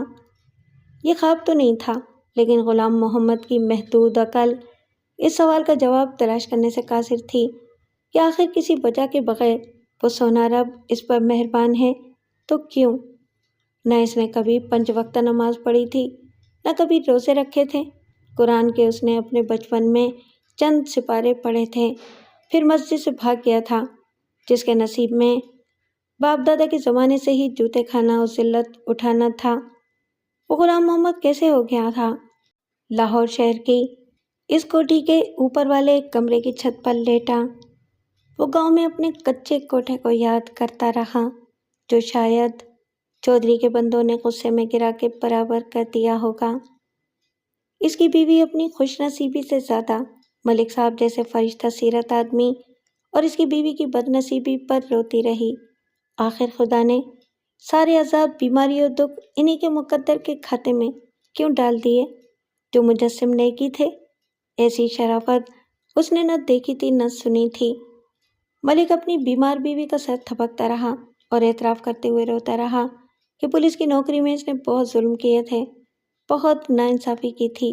بے گناہوں کی سزا سے ان کے قتل تک اس کے نامہ اعمال میں کیا نہیں تھا؟ کیا میری یہ نیکی میری ساری عمر کے گناہ دھو سکتی ہے؟ سزا تو مجھے اس دنیا میں ہی ملنا شروع ہو گئی ہے، آخرت کا عذاب باقی ہے۔ اس کی روتی ہوئی بیوی نے کہا، خدا کی رحمت سے مایوس کیوں ہوتے ہو؟ وہ بڑا غفور الرحیم ہے۔ تم نے بہت اچھا کیا کہ ان کو گھر میں رکھ لیا۔ اب نہ ہم اکیلے ہیں اور نہ ہی وہ۔ رجوں میں غرور جاگ رہا تھا۔ اس کی آنکھوں میں خوشی کے آنسو تھے کہ وہ اس خبیث باپ کی عمر کے مولوی کی دوسری بیوی بننے سے بچ گئی، اور اب وہ خود کو ان کپڑوں میں اور تھوڑا سا میک اپ کر کے شیشے میں دیکھتی ہے تو کسی بھانڈ کی بیٹی نہیں، پرستان کی شہزادی لگتی ہے۔ کیا اب اس کے لیے پرستان کا کوئی شہزادہ کسی دن اچانک آ جائے گا؟ سب کچھ اچانک ہی تو ہو رہا تھا۔ شرفو کا اعتماد راتوں رات ہمالیہ پہاڑ کی سب سے اونچی چوٹی سے بھی اونچا ہو گیا تھا۔ اسے لگتا تھا کہ وہ چوٹی پر کھڑا ہے اور کامیابی کے سب ستارے اس کی دسترس میں ہیں۔ تقدیر کا کھیل شروع ہو چکا تھا اور گاموں کے غلام محمد بن جانے کے بعد بھی جاری رہا۔ ملک صاحب نے ٹھیک ہی کہا تھا۔ ایک دن کچھ لوگ اسے گاڑی میں بٹھا کے لے گئے اور ہر روز لے جاتے رہے۔ 15 دن بعد خود اس کو یقین کرنا مشکل ہوا جب وہ اس گاڑی میں لاہور کے مال روڈ سے گزرا، بڑے ڈاک خانے سے مڑ کے لکشمی چوک تک گیا اور ایبٹ روڈ کی طرف سے پھر مال کے چیرنگ کراس پہنچا۔ اس کا کسی جگہ نہ چالان ہوا، نہ اس نے کسی گاڑی کو چھوا۔ ڈر جو اس کے دل میں پہلے دن سے تھانہ جانے کا تھا کیسے غائب ہو گیا تھا۔ اس کے بعد وہ ملک صاحب کی گاڑی چلانے لگا، ان کو اور بیگم صاحبہ کو بازار اور اسپتال لے جانے لگا۔ اس کا کھانا پینا وہی تھا جو ملک صاحب کا تھا۔ شرفو نے میٹرک کیا تو ملک صاحب نے اسے کالج میں داخل کرا دیا۔ ملک صاحب کی بیوی کی حالت علاج معالجے کے باوجود روز بروز خراب ہو رہی تھی۔ اچانک اسے رجو کی ماں سے زیادہ اس کے بیاہ کی فکر لاحق ہو گئی، جو اب 17 سال میں 20 کی لگتی تھی اور پرائیویٹ 10ویں جماعت کے امتحان کو پاس کر چکی تھی۔ وہ کالج جانا چاہتی تھی لیکن خلاف امید باپ کے علاوہ بھائی اور خود ملک صاحب نے اس کی اجازت نہیں دی۔ پھر غیب سے اکبری منڈی کے ایک آڑتی کے بیٹے کا رشتہ آیا جس نے مزنگ کی طرف بجلی کے سامان کی کوئی دکان کھولی تھی۔ رضیہ کی سمجھ میں نہ آیا کہ سب کو اسے رخصت کرنے کی کیا افراتفری تھی۔ رشتہ آنے کے 1 ماہ بعد وہ اندرون بھاٹی گیٹ دوسری منزل پر اپنے گھر میں بیٹھی تھی۔ اس پرانے آبائی مکان کے نچلے حصے میں اس کے ساس سسر تھے اور دوسری منزل 2 بیٹوں کے قبضے میں تھی، جن میں سے بڑے کی شادی 2 سال پہلے ہو چکی تھی۔ رضیہ کی رخصتی کے ٹھیک 1 ماہ بعد ملک صاحب کی بیوی نے دنیا کو خیر بات کہا۔ اس موقع پر بھی ان کے کسی بیٹے نے آنا تو دور کی بات ہے، فون پر باپ سے بات تک نہ کی۔ ان کو اس حادثے کی خبر ہوتی تو شاید وہ ٹیلی فون پر باپ سے تعزیت کر لیتے۔ اسی سال جب شریف عرف شرفو نے BA پاس کیا تو ملک صاحب نے اپنی زندگی کی آخری ذمہ داری پوری کی۔ اب اکیلے رہ جانے کے بعد ایسا لگتا تھا کہ ان کا بھی دنیا سے دل اٹھ گیا ہے۔ وہ کہیں آتے جاتے نہیں تھے اور پتہ نہیں کمرے میں بند پڑے کیا کیا سوچتے رہتے تھے۔ پھر ایک دن صبح کے وقت وہ کمرے میں بے ہوش ملے۔ ان کو فوری طور پر خود غلام محمد اسپتال لے گیا۔ ملک صاحب پر دل کا دورہ پڑا تھا۔ 2 ہفتے بعد وہ گھر آئے تو انہوں نے غلام محمد اور محمد شریف دونوں کو سامنے بٹھا کے کہا کہ دل کا روگ ناقابل اعتبار ہوتا ہے۔ اس سے پہلے کہ کسی روز اچانک دل رک جائے، وہ زندگی کے باقی معاملات نمٹانا چاہتے ہیں۔ اس مکان کا وارث تو کوئی ہے نہیں اور نہ آئے گا کبھی۔ میرے بعد قانونی مسئلہ بن جائے گا تمہارے لیے، اس لیے یہ بتاؤ کہ اس مکان کو کس کے نام کروں، غلام محمد کے یا محمد شریف کے؟ مسٹر غلام محمد کیا جواب دیتے، جو الوؤں کی طرح ایسے آنکھیں جھپکا رہے تھے جیسے ملک صاحب نے ان سے مسئلہ فیضا غورز پوچھ لیا ہو۔ شریف نے کہا۔ ملک صاحب ایسی باتیں نہ کریں، خدا آپ کا سایہ سلامت رکھے۔ ملک صاحب مسکرائے۔ بھائی وہ تو رکھے گا جب تک وقت ہے، اس کے بعد تمہارے لیے مسئلے کھڑے ہوں گے۔ کوئی بھی سوال کرے کہ تم کون ہو، کیوں مکان پر قبضہ کیے بیٹھے ہو، تو کیا جواب دو گے؟ بڑی مشکل میں پڑ جاؤ گے۔ آدمی کو کام وقت پر کر لینا چاہیے۔ میرا خیال ہے کہ محمد شریف تم یہ مکان مجھ سے خرید لو۔ شریف نے بوکھلا کے ان کی طرف دیکھا اور اس کے والد صاحب کو بھی یقین آ گیا کہ دل کے بعد ملک صاحب کا دماغ بھی گیا۔ میرے پاس تو جو ہے آپ کا دیا ہوا ہے سر، میری یہ اوقات کہاں؟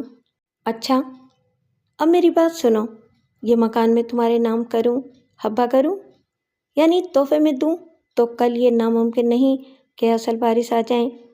پتہ تو انہیں چل ہی جائے گا کہ مالک اور مالکن تو گئے۔ مکان کی مالیت کا بھی اندازہ وہ کر لیں گے۔ کچھ بعید نہیں کہ وہ وارث بن کے آ جائیں اور کورٹ میں کیس کر دیں کہ ابا کو تو دماغ چل گیا تھا، ورنہ وہ ایسا نہ کرتے۔ تم خواہ پھنس جاؤ۔ برا مت ماننا غلام محمد، ہم سب کی زندگی کے دن لکھے ہوئے ہیں، کس کے کتنے ہیں یہ نہیں معلوم، مگر دیکھنے میں جیسے میرے پورے ہوئے تمہارے بھی پورے ہو رہے ہیں۔ مکان تم کو دوں تو ایک وارث یہاں بیٹھی ہے رضیہ بھی، تمہارے بعد یہ مکان 2 کو ملے گا، اور ظاہر ہے کیک کی طرح کاٹا تو نہیں جا سکتا۔ 2 حصے شریف کے ہوں گے اور 1 رضیہ کا۔ اسے قطعی ضرورت نہیں، بہت پیسے والا ہے اس کا میاں۔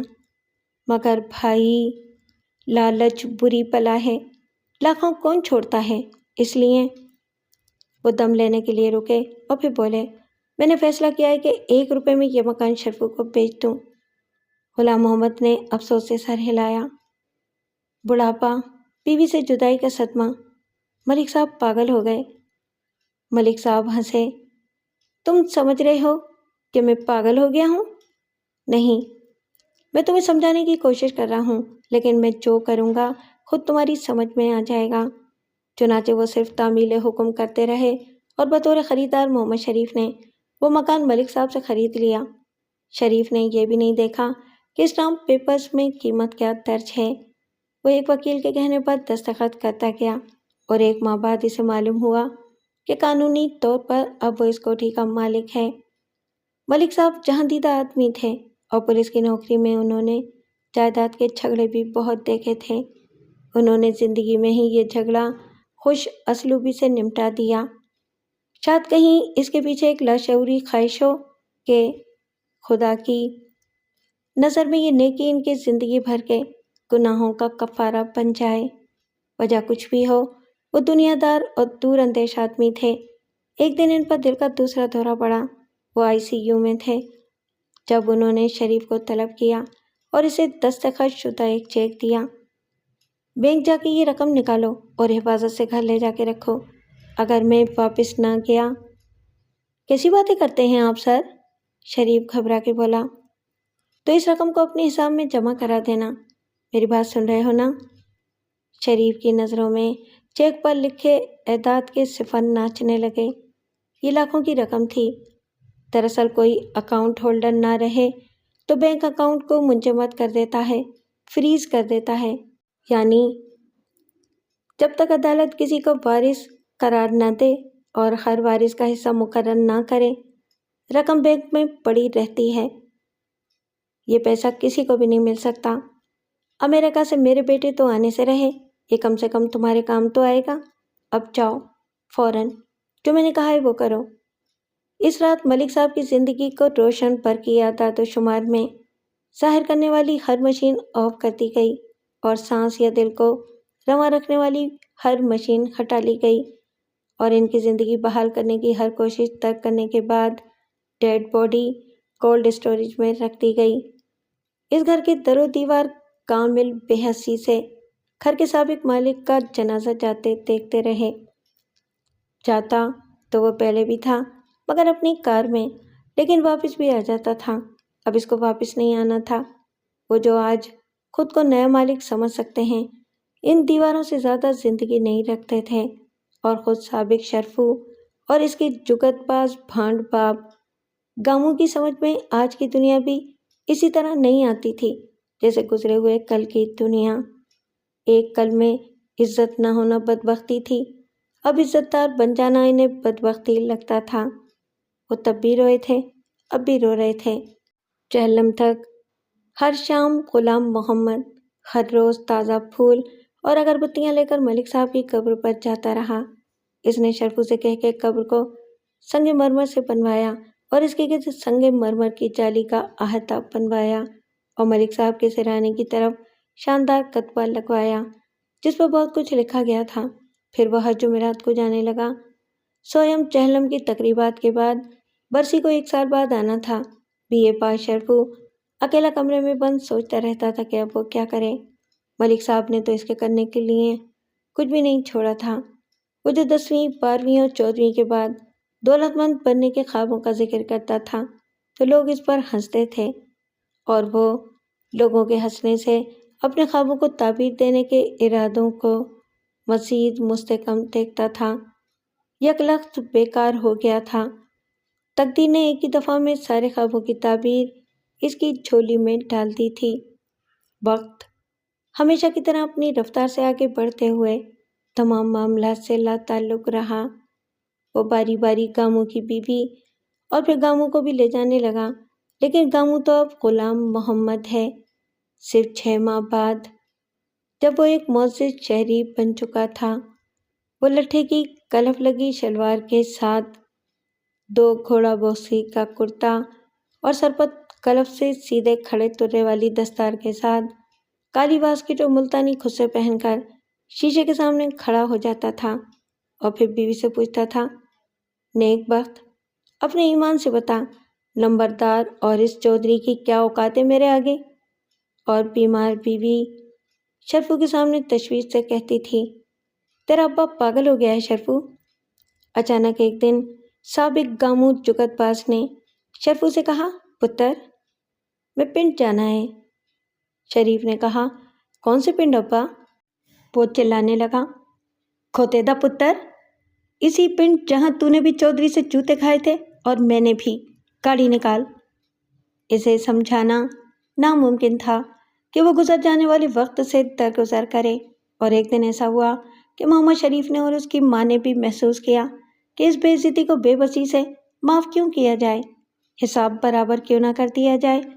چنانچہ وہ بھی اپنے بہترین شہری لباس میں غلام محمد کے ساتھ گئے اور شرفو نے چودھری کی حویلی کے باہر ہارن دیا تو دروازہ کھولنے والے نے انہیں سلوٹ کے انداز میں ہاتھ سر تک اٹھا کے سلام کیا، اور جب گاڑی نئی تعمیر شدہ حویلی کے برآمدے کے سامنے رکی تو اندر سے خود چودھری ان معزز مہمانوں کو لینے باہر آیا اور ان کو ڈرائنگ روم میں عزت سے بٹھا کے چودھری نے پوچھا، جناب کی تعریف، خاطر تواضع کے لیے ٹھنڈے گرم کا پوچھنا یا حکم دینے کی اسے ضرورت نہ تھی۔ ملازم جانتے تھے کہ ایسے معزز مہمانوں کے سامنے کیا رکھا جاتا ہے۔ تعریف کو چھوڑ چودھری، جاموں کہاں ہیں یہ بتا، گاموں نے پوچھا۔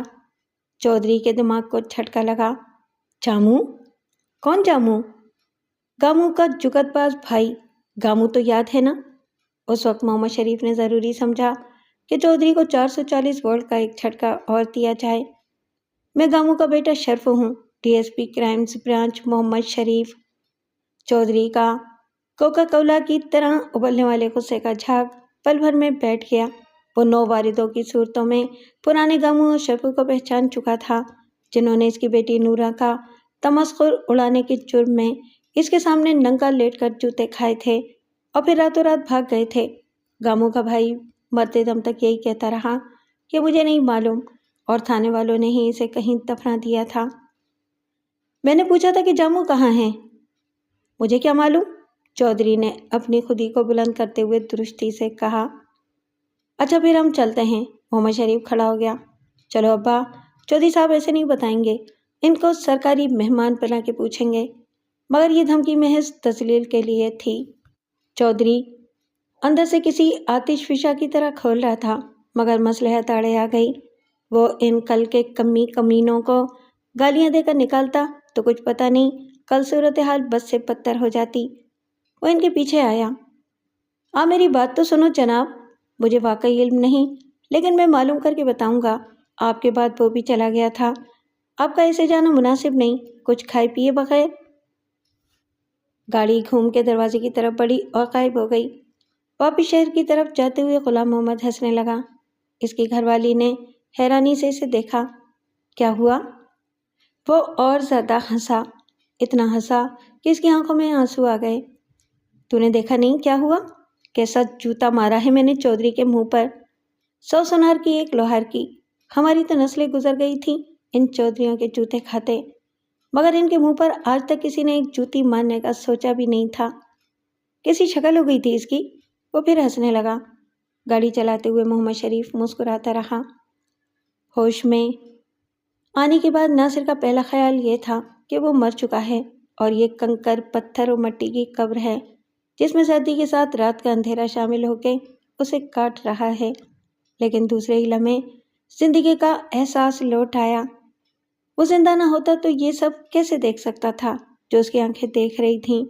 کھوپ اندھیرے میں اس کے گرد ویرانی تھی، مگر سنسان پہاڑی نشے پر وہ دیکھ سکتا تھا کہ ٹرین کے ڈبے آڑے ترچھے اور الٹے پڑے ہیں، اور اس کے کان وہ آہو بکا اور چیخو پکار بھی سن سکتے تھے جو زخمی موت کے بے رحم جبڑوں میں تڑپنے والے، مر جانے والوں کے لواحقین روتے پیٹتے اللہ سے رحم و مدد کی فریاد کرتے لوگ نکال رہے تھے۔ راولپنڈی سے لاہور جانے والی نان اسٹاپ ٹرین جہلم سے پہلے 7 مرتبہ پوٹوہار کی کسی پہاڑی کے گرد گھوم کے آنے والی ریلوے لائن پر سے پھسل کر نیچے پتھریلی گہرائیوں میں اتر گئی تھی، جہاں کٹاؤ سے نمودار ہونے والی سینکڑوں اونچی نیچی کھائیوں اور خشک کانٹے دار جھاڑیوں کے سوا کچھ نہ تھا۔ ساری بوگیاں انجن سے اور آپس میں ایسے منسلک تھیں کہ جب انجن نے سیدھ پٹری چھوڑ کے گہرائی کا رخ کیا تو زنجیر کی کڑیوں کی طرح آگے پیچھے دوڑنے والی بوگیاں بھی نشیب میں اتر گئیں۔ چند سیکنڈ میں الگ ہو کے یہ بوگیاں زمین پر گریں اور کچھ وہیں ساکت ہو گئیں تو کچھ لڑکتی ہوئی مزید گہرائی میں جا کے ٹھہریں۔ ان بوگیوں کے اندر مسافروں کو بمشکل تمام کلمہ پڑھنے کی مہلت ملی۔ ناصر نے اپنی کلائی میں لپٹی فولادی ہتھ کڑی کو دیکھا جو اب بھی الٹے پڑے ہوئے سنتری کی پیٹی سے جڑی ہوئی تھی۔ ہاتھ پیر ہلا کے اس نے یقین حاصل کیا کہ اس کی ہڈیاں اور جوڑ سلامت ہیں اور جسم کے کسی حصے سے خون بھی خارج نہیں ہو رہا ہے۔ وہ 70 سالہ بوڑھا تو اس وقت آرام سے گرم پیٹ کی حرارت میں لپٹا سو رہا ہوگا، جس نے اتنا قیمتی اونی سوٹر اسے یوں دے دیا تھا جسے کوئی پیٹ بھرا کسی بھوکے کو ایک روٹی دے دے۔ اسے کیسے معلوم ہو سکتا ہے کہ شاید اس کے دیے ہوئے سوٹر نے ہی ایک قانون کے مجرم کو اس ناگہانی موت سے بچا لیا تھا جس کا شکار قانون کے رکھوالے ہوئے تھے۔ یہ سب ہیلے خوالے ہیں۔ ساری کہانی تو یہ ہے کہ جس کی آ گئی تھی وہ گیا، اور جن کو ٹوٹا پھوٹا معذور یا زمین کا بوجھ بن کے زندہ رہنا تھا وہ سسک رہے تھے۔ ناصر نے ہمت کر کے کانسٹیبل کو سیدھا کیا۔ وہ مر چکا تھا۔ اس کی گردن یوں ٹوٹ گئی تھی جیسے پھانسی پانے والے کی ٹوٹتی ہے، اور اس کا سر مذاق خیز طریقے سے لڑکنے لگا تھا۔ دہشت کی سنسنی ناصر کے وجود میں اتر گئی، جس میں آدھی رات کے بعد کی سردی ہر طرف سے کانٹے چبھ ہو رہی تھی۔ اس نے دونوں ہاتھوں کو مل کے پھونک ماری اور کانسٹیبل کی جیکٹ کی تلاشی لینے لگا۔ ہتھ کڑی کی چابی اسے اوپر والی جیب میں سے ملی۔ دور دور بکھرے لوگ اپنی اپنی جگہ جو کر سکے تھے کر رہے تھے۔ اس کے قریب بھی بہت سے چیخو پکار کرنے والے موجود تھے، لیکن کوئی کسی کو دیکھ نہیں رہا تھا۔ ناصر نے ایک ہاتھ سے ہتھ کڑی میں چابی لگا کے گھمائی۔ تھوڑی سی کوشش کے بعد ہتھ کڑی کے جوڑ کھل گئے اور اس کے دونوں ہاتھ آزاد ہو گئے۔ اس نے چابی کو پھینک دیا اور کھڑا ہو گیا۔ اب اس کا دماغ کام کر رہا تھا تو وہ اپنی شناخت بھی بدلنا چاہتا تھا۔ جیکٹ تو ضروری تھی، مگر ابھی دیکھنے والا کوئی نہ تھا تو اس نے جوتے کپڑے تبدیل کرنے کا سوچا۔ کبھی اس کی تلاش ہوئی تو یہ بتایا جائے گا کہ اس نے کیسے کپڑے پہن رکھے تھے۔ یہ بھی تو ہو سکتا تھا کہ اسے مردہ قرار دے دیا جائے۔ پولیس کب چاہتی ہے کہ مجرموں کی فائل کھلی رہے اور تفتیش چلے۔ ناصر نے ایک بے حس بڑے شخص کی کلائی پر سے گھڑی اتار کے وقت دیکھا۔ رات کے 3:30 بجے تھے۔ وہ اندھیرے میں آنکھیں پھاڑے ٹھوکرے کھاتا چلتا گیا۔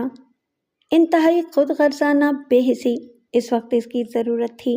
اس وقت وہ رحم دلی کے جذبات سے مغلوب ہو کے مصیبت زدوں کی مدد کے لیے رک نہیں سکتا تھا۔ پہلی ترجیح اس کی اپنی زندگی اور سلامتی تھی۔ اس کے سامنے ٹوٹ کر 2 حصوں میں بٹ جانے والا ٹین کا صندوق آ گیا۔ اس میں سے کپڑے نکل کے باہر بکھر گئے تھے۔ اس نے لپک کر چند کپڑوں کو اٹھایا۔ اندھیرے کے باوجود اس کی آنکھوں نے اپنے سائز کی شلوار قمیض کو منتخب کر لیا۔ یہ ملیشیا کا کم قیمت شلوار قمیض تھا، مگر موٹا کپڑا سردی میں اچھا تھا۔ کچھ سوچ کے اس نے اپنے کپڑے بدلنے کا خیال ترک کر دیا اور ملیشیا کا سوٹ اس کے اوپر ہی چڑھا لیا۔ اب فرار ہونے کا ارادہ راسخ ہو چکا تھا تو اسے پیسوں کا خیال آیا۔ وہ ایک ابری ہوئی چٹان کے پیچھے بیٹھ گیا اور حوالدار کا بٹوا کھول کے رقم دیکھنے لگا۔ فضول کے کاغذات زیادہ تھے لیکن نوٹوں سے انگلیاں مس ہوئیں۔ اس نے تمام نوٹ جیکٹ کی جیب میں شفٹ کیے۔ وہ بٹوے کو اچھالنے ہی والا تھا کہ کچھ سوچ کے رک گیا۔ خود اس کا شناختی کارڈ اور دوسرے کاغذات بھی تو اس میں ہو سکتے تھے۔ وہ 2 قدم ہی چلا تھا کہ اسے ٹھوکر لگی۔ اس کی راہ میں ایک بریف کیس آ گیا تھا۔ اس نے ادھر ادھر دیکھا۔ جو بوگیاں اوپر سے گری تھیں مختلف سمتوں میں لڑکتی گئی تھیں، کچھ درمیان میں رک گئی تھیں تو کچھ پہاڑیوں کی انتہائی گہرائیوں میں پڑی تھیں۔ لوگ سیاہ متحرک نقطوں کی طرح بدآواز اور چیختے چلاتے نظر آتے تھے۔ شاید وہ پہلے ہی جھٹکے میں باہر آ گرا ہوگا۔ بوگی مزید گہرائی میں چلی گئی تھی۔ نیچے جھک کے اس نے بریف کیس اٹھا لیا۔ ذرا سی دیر کے لیے اس کے ضمیر نے فریاد کی، لیکن زندگی کے تجربات نے اس کے لیے ان آوازوں کو نامانوس کر دیا تھا جو حق کا بول بالا ہونے کی وکالت کرتی تھیں۔ اس نے نیچے بیٹھ کر بریف کیس کو کھولنا چاہا، مگر اس کے لاک نمبر والے تھے۔ وہیں رک کے اس نے سڑک کی سمت کا اندازہ کیا جو عموماً ریلوے لائن سے زیادہ دور نہیں ہوتی تھی۔ چڑھائی زیادہ نہیں تھی۔ اتنا گھپ اندھیرا نہ ہوتا تو آدھے پونے گھنٹے میں وہ اوپر پہنچ سکتا تھا، لیکن اس وقت بھی احتیاط سے چل کے زیادہ سے زیادہ 2 گھنٹے کی مسافت تھی۔ وہ نروس تھا، چنانچہ اپنے سامنے کسی کو متحرک دیکھ کے چونکا۔ اس کا پہلا خیال یہ تھا کہ یہ شاید گیدڑ کی نسل کا کوئی جانور ہوگا جسے خون کی بو ادھر کھینچ لائی ہے، لیکن وہ کوئی عورت تھی جو گھٹنوں کے بل جھکی ادھر سے ادھر پھر رہی تھی اور کراہنے کے انداز میں کچھ بول رہی تھی۔ دبے پاؤں مزید قریب جانے پر اس کے کانوں نے انگریزی کے بے ربط الفاظ سنے۔ اوہ گاڈ، اب میرا کیا ہوگا؟ اوہ، اتنی سردی ہے اور اندھیرا۔ میرا بیگ گرا ہوگا تو کہاں؟ کیا تھا اس بیگ میں؟ میک اپ کا سامان؟ کیا فضول بات ہے، اس میں نقد رقم تھی، پاسپورٹ تھا، ضروری کاغذات تھے۔ وہ خوف کے ہسٹیریا میں مبتلا تھی۔ کیا بیگ یہیں گرا تھا، کہیں آس پاس؟ یہ تو مجھے نہیں معلوم، میں کیسے دیکھ سکتی تھی؟ میں اڑتی ہوئی باہر آ گئی تھی۔ میں دروازے کے پاس کھڑی تھی۔ آدھی رات کے وقت دروازے کے پاس؟ وہ دراصل مجھے واش روم جانا تھا، اندر کوئی تھا، میں منتظر تھی کہ وہ نکلے۔ دیکھو، اس وقت تو بیگ کا ملنا مشکل بلکہ ناممکن ہے، مگر گھبراؤ نہیں۔ کیسے نہ گھبراؤں؟ اس نے ناصر کی بات کاٹ دی۔ میں کیا کروں گی؟ واپس لندن کیسے جاؤں گی؟ میرا مطلب تھا کہ صبح اجالا ہونے تک انتظار تو کرنا ہی پڑے گا۔ اس کے بعد بھی امید کم ہے۔ جو لوگ مدد کے لیے آئیں گے وہ لوٹ مار شروع کر دیں گے۔ بیگ کسی کو نظر آیا تو لے کے بھاگ جائے گا۔ وہ بیٹھ گئی۔ اوہ گاڈ، یہ بھی ہوتا ہے یہاں؟ وہ اس سے کچھ فاصلے پر بیٹھ گیا۔ میں نے سنا ہے، لیکن ایسا سب نہیں، بہت کم لوگ کرتے ہیں۔ تم اکیلی کیوں آئی ہو لندن سے؟ وہ جھلا کے بولی۔ اور کیا کرتی؟ کس کو ساتھ لاتی؟ ناصر کے دماغ کو جھٹکا لگا۔ تم اردو بول سکتی ہو؟ انڈین ہو یا پاکستانی؟ میں 100% پاکستانی ہوں اور میرا نام ہما ہے، ڈاکٹر ہما۔ اور تم؟ میں ناصر ہوں۔ یہاں تم کس کے پاس آئی تھی؟ ناصر نے بریف کیس کو قریب کر لیا۔ میں جس سے ملنے اسلام آباد گئی تھی وہ مجھے نہیں ملا، وہ لاہور گیا ہوا تھا۔ نو پرابلم، میں آپ کو پہنچا دوں گا۔ ناصر نے ایک ہاتھ بریف کیس پر رکھا۔ تم کیسے پہنچا دو گے؟ میرے پاس اس کا ایڈریس، فون نمبر کچھ نہیں ہے، سب نوٹ بک میں تھا جو بیگ میں تھی۔ ناصر نے سوچ کے کہا، پھر تمہیں اسلام آباد واپس جانا چاہیے۔ کیسی باتیں کرتے ہو؟